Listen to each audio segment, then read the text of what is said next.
the influence of parents on children's personality is almost entirely due to genetics.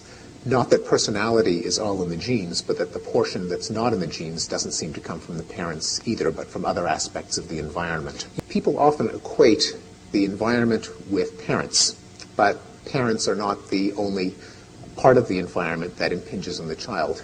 Everyone has read the stories about the identical twins separated at birth, then they're reunited in their 40s, and both of them walk into the lab wearing the same shirt. They both keep rubber bands around their wrists. They both flush the toilet before using it and after using it, and so on.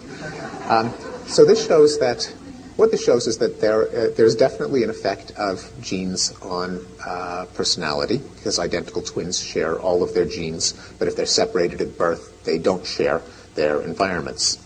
But what people don't notice is the other discovery coming out of that research, which is that if the identical twins had been brought up together, now they share not only their genes, but also their parents, their siblings, their neighborhood, their school, their homes, and so on.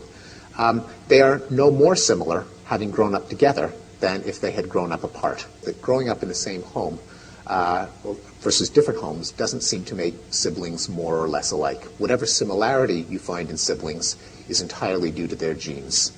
Looking at adoptive siblings who grow up in the same home, now they share most of their home environment and don't share their genes, and the finding there is that when tested as adults, they're no more similar than two people picked off the street at random. That there are quite radical variations in parenting arrangements that seem to have no lasting effect on major aspects of personality. Whether the child goes to daycare or has a stay-at-home mom, whether the child is brought up by two lesbians or by one specimen of each gender, whether they, putting it as neutrally as possible, whether the child has grows up in an Ozzie and Harriet home or a hippie commune, whether the child's father dies in childhood or not, holding constant things like socioeconomic status and subculture. So these are three bodies of literature. I'll give it, and a fourth one. Children of immigrants.